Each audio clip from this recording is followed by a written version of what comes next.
श्री गणेशाय नमः। श्री सीतारामाभ्यां नमः। श्री हनुमते नमः। श्री उमापते नमः। श्री गुरुवे नमः। सब संतन की जय जय जय जय सीताराम।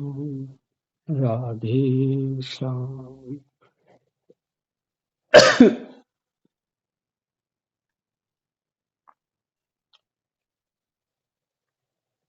एकादश स्कंद 21वां अध्याय गुण दोष व्यवस्था का स्वरूप और रहस्य।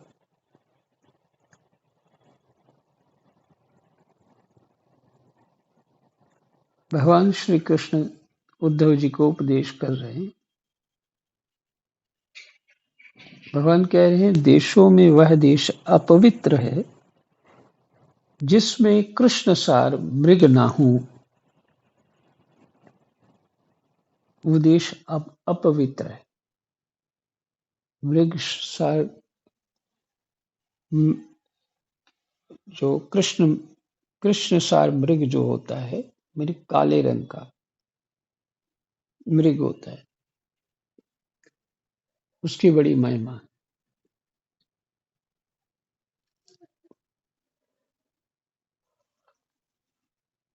पहले तपस्वी लोग जो वानप्रस्थी सन्यासी, उसकी मृग की जो खाल होती है बालों वाली, उसको ही लपेटते थे।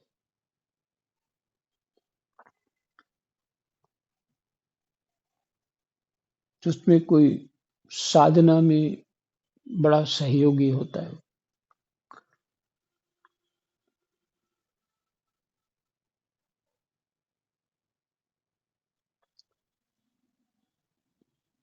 देशों में वह देश अपवित्र है जिसमें कृष्ण सार मृग न हो और जिसके निवासी ब्राह्मण भक्त न हो। वो देश अपवित्र है, वो स्थान गांव अपवित्र है।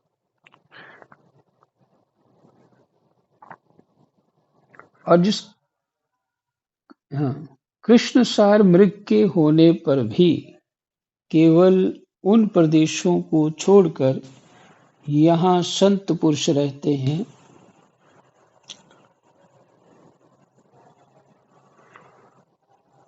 कीकट देश अपवित्र ही हैं। फिर से सुनिए, कृष्ण सार मृग के होने पर भी केवल उन प्रदेशों को छोड़कर यहाँ संत पुरुष रहते हैं कीकट देश अपवित्र ही हैं।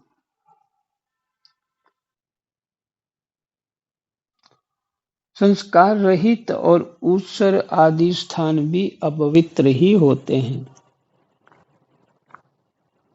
जहाँ कुछ उगता नहीं हो, अपवित्र ही है। समय वही पवित्र है जिसमें कर्म करने योग्य सामग्री मिल सके तथा कर्म भी हो सके। जिसमें कर्म करने की सामग्री ना मिले, आगंतुक दोषों से अथवा स्वाभाविक दोष के कारण जिसमें कर्म ही ना हो सके, वह समय अशुद्ध है। कैसे स्थान पे रह रहे हैं, तो कुछ है नहीं, तो धर्म कर्म की व्यवस्था जो है कैसे हो पाएगी। इसलिए वो स्थान भी अशुद्ध ही है। तब यहाँ से गुण और दोषी तो वर्णन हो रहा है।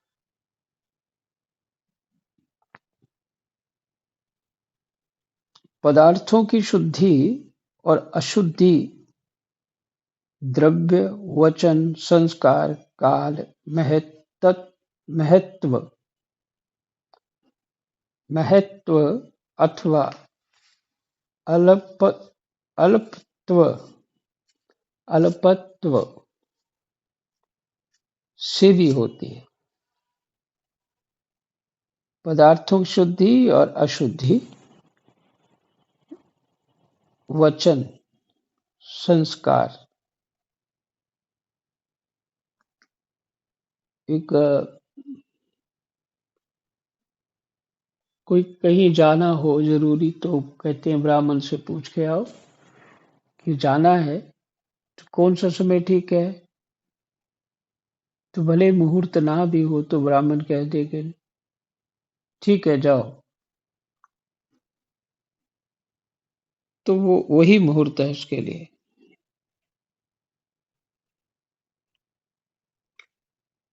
इसी दृष्टि से कोई वचन कह देता है। संस्कार जो है, संस्कार से भी काल समय से चीज कहीं पड़ी हुई है और बहुत समय हो गया तो शुद्ध हो जाएगी। महत्व,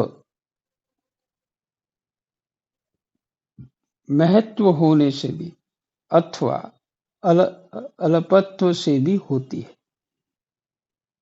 थोड़ी है तो भी अल्पत्व मैंने थोड़ी।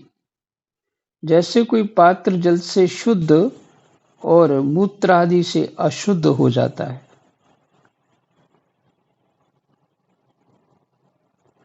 किसी वस्तु की शुद्धि अथवा अशुद्धि में शंका होने पर ब्राह्मणों के वचन से वह शुद्ध हो जाती है।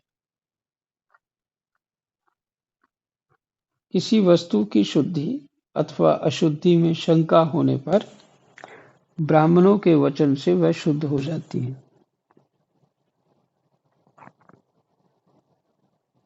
पर ब्राह्मण ने कह दिया ठीक है शुद्ध है ले लो तो वो शुद्ध है।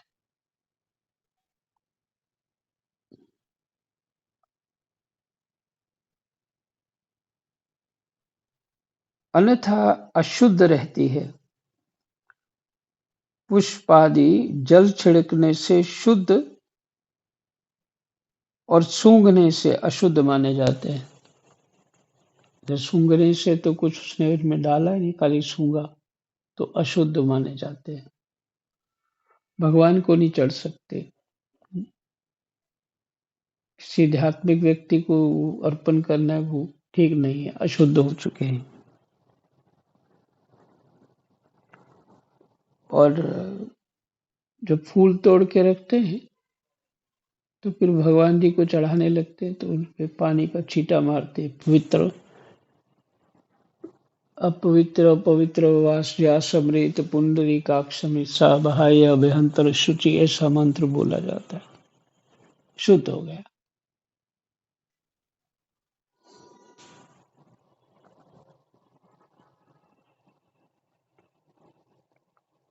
ब्राह्मणों के वचन से वह शुद्ध हो जाती है, अन्यथा अशुद्ध रहती है। पुष्प आदि जल छिड़कने से शुद्ध और सूंघने से अशुद्ध माने जाते हैं। पकाया हुआ अन्न शुद्ध और बासी अशुद्ध माना जाता है।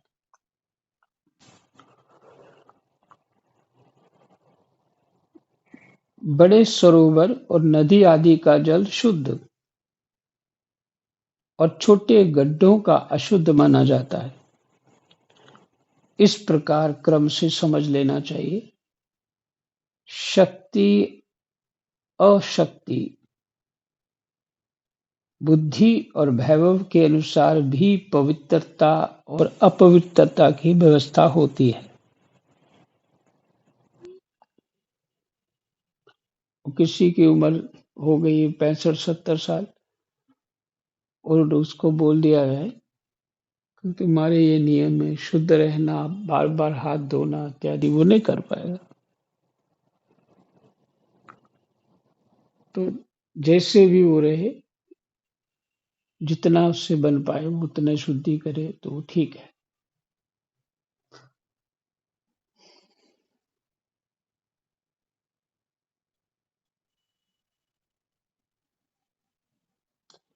अर्थात कितनी शक्ति है उसमें, उसके अनुसार बुद्धि कैसी है और वैभव के अनुसार कि उसके पास यदि व्यवस्था है तो वैसी शास्त्रोक्त शुद्धि या शुद्धि कर ले, अथवा वो जैसा उस समय साधन उस निर्धन जो है उसके पास है, जैसा साधन वैसा कर ले।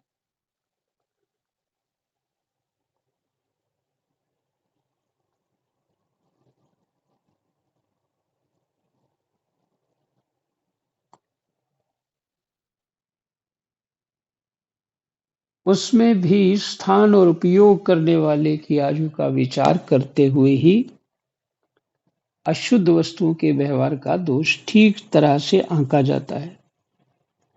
जैसे धनी, दरिद्र, बलवान, निर्बल, बुद्धिमान, मूर्ख, उपद्रवपूर्ण और सुखद देश तथा तरुण एवं वृद्धावस्था के भेद से शुद्धि और अशुद्धि की व्यवस्था में अंतर पड़ जाता है।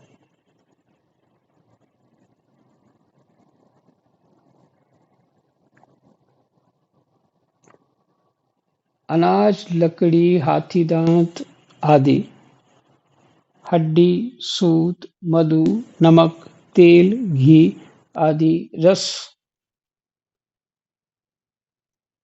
नमक, तेल, घी आदि रस, सोना, पारा आदि तेजस पदार्थ, चाम और घड़ा, चाम माने चमड़ा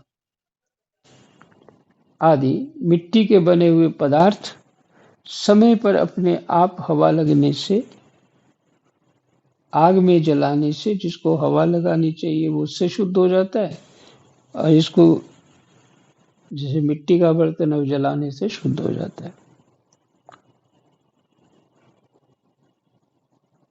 मिट्टी लगाने से अथवा जल में धोने से शुद्ध हो जाते हैं। जैसे चांदी के बर्तन हैं, सोने के बर्तन हैं, वो सिर्फ पानी से धो दो वो शुद्ध होते हैं। पीतल के बर्तन है तो उसको खट्टा, इमली इत्यादि जो खट्टापन होता है वो लगा के शुद्ध किए जाते हैं।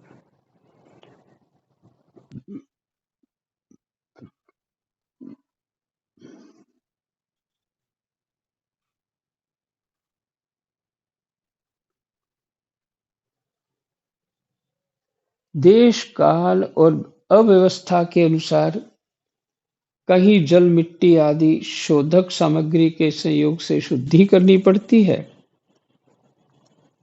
तो कहीं कहीं एक एक एक से भी शुद्धि हो जाती है। यदि किसी वस्तु में कोई अशुद्ध पदार्थ लग गया हो तो छीलने से या मिट्टी आदि मलने से जब उस पदार्थ की गंध और लेप ना रहे, माने उसमें जो जिसके कारण अशुद्ध माना जा रहा है उसमें उसकी गंध ना रहे, स्मेल न रहे,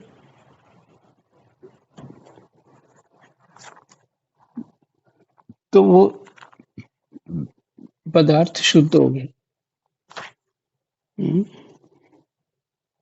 मान लो आप रसोई में अपना बेलन साफ कर रहे हैं और आपने कोई ऐसी चीज लगा दी, साबुन इत्यादि, तो उसमें स्मेल आ जाएगी और अशुद्ध हो गया।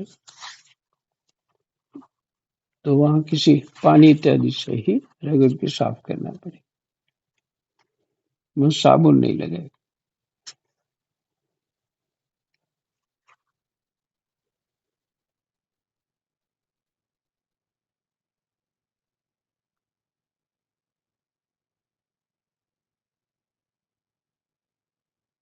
और काफी समय कोई वस्तु बाहर धूप में सर्दी गर्मी पड़े रहे तो वो शुद्ध हो जाती है।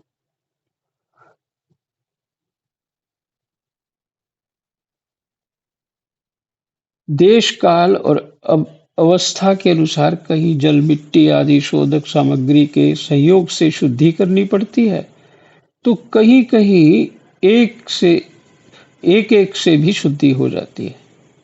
यदि किसी वस्तु में कोई अशुद्ध पदार्थ लग गया हो तो छीलने से या मिट्टी आदि मलने से जब उस पदार्थ की गंध और लेप ना रहे और वह वस्तु अपने पूर्व रूप में आ जाए, तब उसको शुद्ध समझना चाहिए। स्नान, दान, तपस्या, व्यय, सामर्थ्य, व्यय मैंने जैसे व्यय मैंने खर्च करना भी होता है। यह व्यय किस अर्थ में? स्नान, स्नान, दान, तपस्या। महाराज जी, हाँ जी। वय का अर्थ वैसे आयु होता है। आयु, हाँ, आयु से आयु होता है वय का अर्थ। हाँ ठीक है। व्यय व्यय मैंने आयु तो होता ही है। ठीक है। सामर्थ्य, संस्कार, कर्म और मेरे स्मरण से चित्त की शुद्धि होती है। स्नान, दान, तपस्या। तो व्यसक शब्द होता है ना, व्यसक। मैंने ये अब मैच्योर हो चुका है ना, तो इसी तरह ये व्यय वही लग रहा है, पर व्यय की शुद्धि कैसे मानी जाएगी? ठीक है, जो भी हो। वह सामर्थ्य, संस्कार, कर्म और मेरे स्मरण से चित्त की शुद्धि हो जाती है।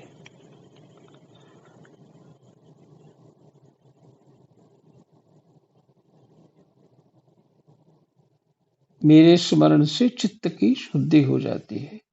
इनके द्वारा शुद्ध होकर ब्राह्मण, क्षत्रिय और वैश्य को विहित कर्मों का आचरण करना चाहिए।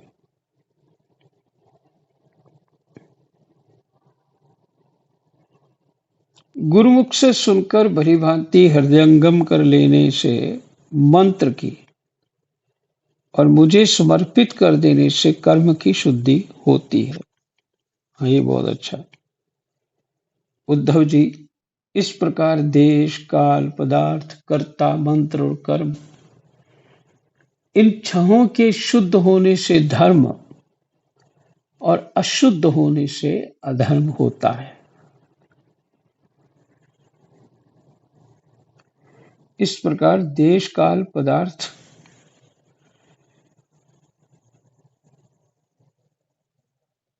देश मैंने जगह कौन सी, और काल मैंने समय, पदार्थ मैंने वस्तु, कर्ता करने वाला, मंत्र और कर्म, इन छहों के शुद्ध होने से धर्म और अशुद्ध होने से अधर्म होता है।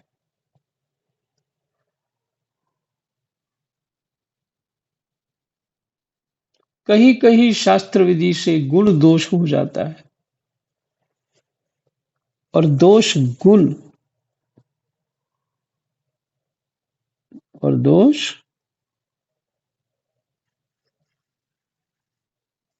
और दोष गुण एक ही वस्तु के विषय में किसी के लिए गुण और किसी के लिए दोष विधान। अच्छा, ये ब्रैकेट का भी पढ़ लेते हैं। इसका अर्थ उन्होंने, ब्रैकेट का अर्थ है कि उसके भीतर जो है वो वाक्य पहले वाला समझाने के लिए। कौन सा वाक्य? कहीं कहीं शास्त्र विधि से गुण गुण दोष हो जाता है और दोष गुण। ब्रैकेट में क्या है? जैसे ब्राह्मण के लिए संध्या, वंदन, गायत्री जप आदि गुण हैं, परंतु शूद्र के लिए दोष हैं। और दूध आदि का व्यापार वैश्य के लिए विहित है, परंतु ब्राह्मण के लिए अत्यंत निषिद्ध है। ब्राह्मण को गाय इत्यादि का दूध नहीं बेचना चाहिए।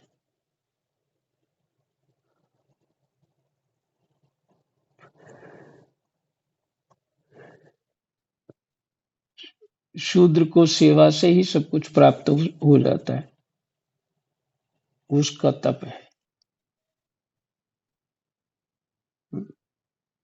वो संध्या, वंदन, गायत्री इत्यादि जब करे तो दोष हो जाता है।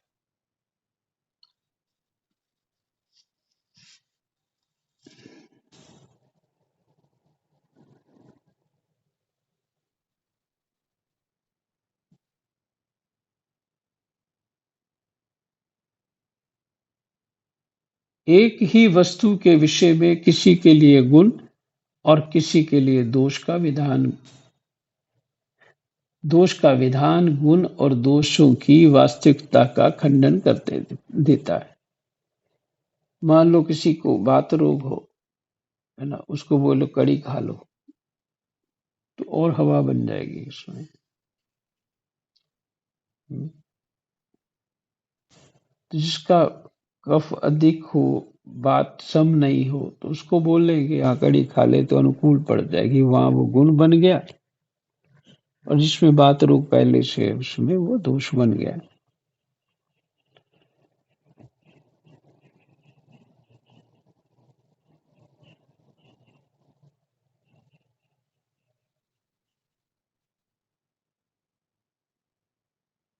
और इससे यह निश्चय होता है कि गुण दोष का यह भेद कल्पित है। हम्म, कल्पित है, माना हुआ है। जो लोग पतित हैं वे पतितों का सा आचरण करते हैं तो उन्हें पाप नहीं लगता, जबकि श्रेष्ठ पुरुषों के लिए वह सर्वथा त्याज्य होता है। श्रेष्ठ पुरुष ऐसा नहीं कर सकते। जिससे गृहस्थों के लिए स्वाभाविक होने के कारण अपनी पत्नी का संग पाप नहीं है, परंतु सन्यासी के लिए घोर पाप है।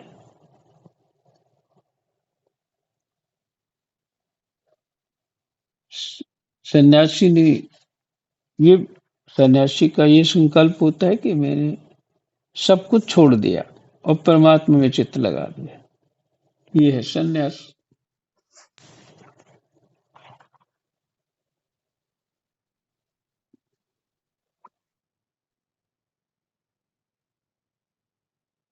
उद्धव जी, बात तो यह है कि जो नीचे सोया हुआ है वह गिरेगा कहाँ। वैसे ही जो पहले से ही पतित हैं उनका अब और पतन क्या होगा। जिन जिन दोषों और गुणों से मनुष्य का चित्त उपरत हो जाता है, जिन जिन गुणों और दोषों से मनुष्य का चित्त उपरत हो जाता है, मैंने उपरत होता है कि बस अभी कुछ नहीं करना, विश्राम है। इस तरह का जो भाव है कि नहीं अब कुछ नहीं करना, अब विश्राम करना, ये भाव है, ये उपरत होना है, अपने कर्मों से उपरत होना हुआ।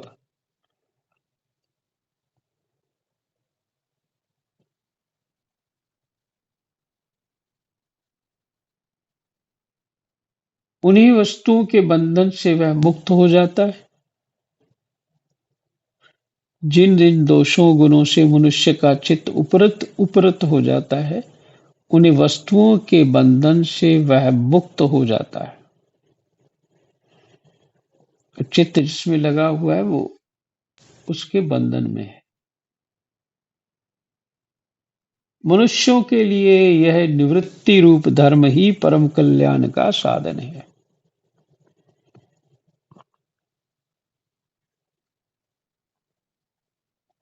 क्योंकि यही शोक मोह और भय को मिटाने वाला है।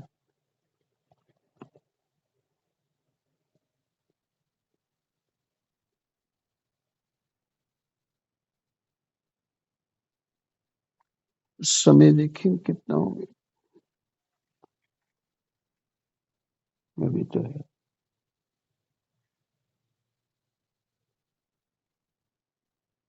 हम्म,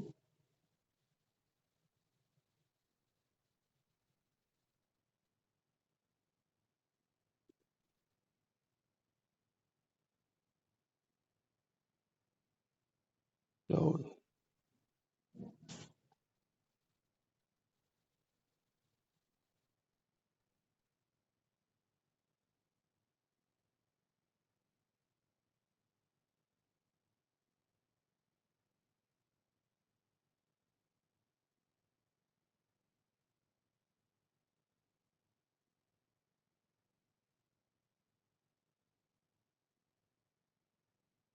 सीताराम।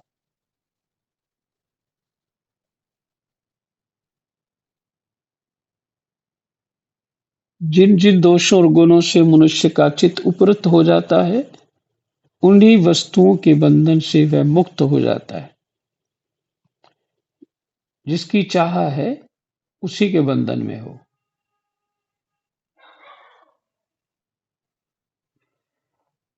मनुष्यों के लिए यह निवृत्ति रूप धर्म ही परम कल्याण का साधन है। निवृत्ति माने वैराग्य, क्योंकि यही शोक मोह और भय को मिटाने वाला है।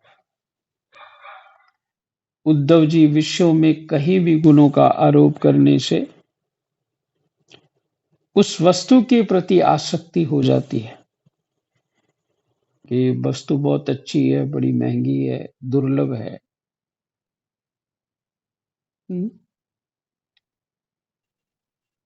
तो उस वस्तु के प्रति आसक्ति हो जाती है। आसक्ति होने से उसे अपने पास रखने की कामना हो जाती है। इस कामना की पूर्ति में किसी प्रकार की बाधा पड़ने पर लोगों में परस्पर कलह होने लगता है। कलह से असह्य क्रोध की उत्पत्ति होती है और क्रोध के समय अपने हित अहित का बोध नहीं रहता, अज्ञान छा जाता है।